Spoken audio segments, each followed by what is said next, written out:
Ruby, just saying the word hospital makes a lot of people nervous. I mean, I get that little knot in my stomach every time I walk in, even if it's just for a checkup. Absolutely, Alex. I think it's because hospitals are places we usually go when something feels wrong or when we're worried about our health. It's normal to feel a little stressed, but today we're going to break things down, keep it super simple, and hopefully make everyone feel a bit more at ease. Exactly. We want this episode to be more like a friendly guide than a scary list of medical stuff. So, friends, take a deep breath with us. We're all in this together. That's the vibe. We'll go step by step, slow and clear, so you can feel confident next time you need to visit a hospital. So, before we get into the details, let's talk about why people even go to the hospital in the first place. I feel like there are a few main reasons, right? Definitely. The most common one is just feeling really sick, like you've got a bad headache, a fever that won't go away, or a stomach ache that's too much to handle at home. Makes sense. And then there are accidents, right? Like if you fall off your bike or accidentally cut your hand in the kitchen.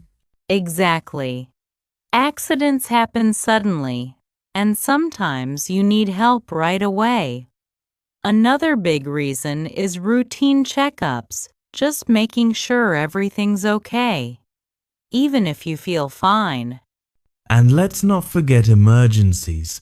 Those situations where you have to rush to the emergency room because something is really wrong and you need help fast. Right. No matter the reasons, sick, accident, checkup, or emergency, knowing some basic English for these situations can make a huge difference. That actually reminds me, what's the first thing people should expect when they arrive at the hospital for a normal visit? Usually, you walk up to the front desk. There's always someone there to greet you. It's as simple as saying, "Hi, I'm here to see a doctor," or even just, "I don't feel well." After that, they'll probably ask for your name and maybe your insurance card. Nothing complicated, just hand over the card and you're good. Once you've checked in, you sit in the waiting area. I always find that part a little stressful, but it helps to know it's totally normal. And soon a nurse will call your name. That's usually when things start moving. You're almost there. I used to get so nervous about what nurses or doctors would say to me. But actually, most of the phrases are pretty simple. Oh, for sure.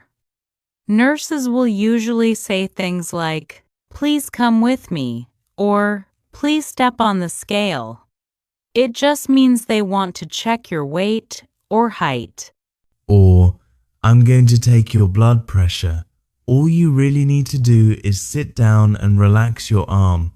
If you're not feeling okay, just say it's something like, 'I feel a little dizzy.'"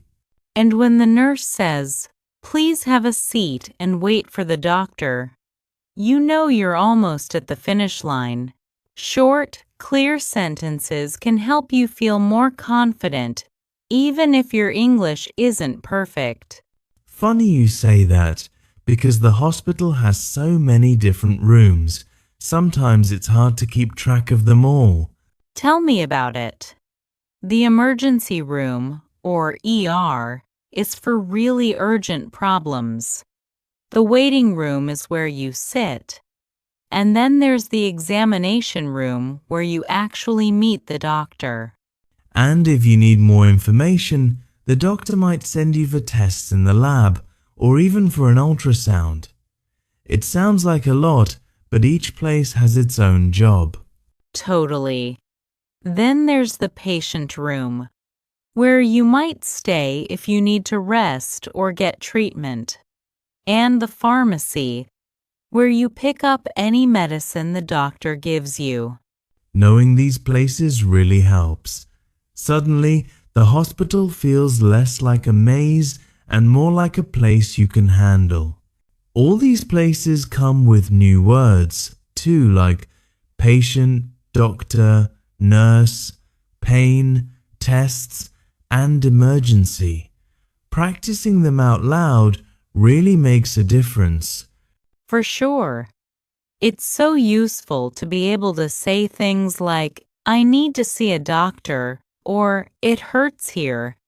Even saying, I have an appointment with Dr. Misu helps you at the front desk. And for those really urgent times, just, I need help right away, can get you the attention you need. Practicing these sentences, even a little each day, can build up your confidence. Exactly. The more you use them, the easier it gets. And when you're in a real hospital, you'll be glad you practiced. Now, before we wrap things up, let's share some simple tips for visiting a hospital. Because honestly, even knowing a few tricks can make the experience way less scary. Absolutely. Number 1, try to stay calm. Even if you're nervous or in pain, take a deep breath. It really does help. And always be polite. Say hello, thank the nurses and doctors, and try to follow their instructions. It makes everything smoother. Oh, for sure. And don't forget, sometimes you have to wait your turn. I know waiting can be tough, but everyone gets their chance. And if it's an emergency, don't hesitate. Go to the emergency room right away. Fast help can make all the difference. So, friends, we'd love to hear from you. When was the last time you went to the hospital and why? Yeah. Was it a checkup? An emergency? Or maybe just a quick test? Share your story in the comments. You might help someone else feel a little braver. And don't forget to practice those sentences we learned today. The more you use them, the more natural they'll feel if you ever need them. Exactly. Take care of your health. Listen to your body. And remember, a little English goes a long way when you're taking care of yourself. Thanks for joining us, friends. We'll see you next time for another easy English lesson. Until then, stay healthy and keep smiling.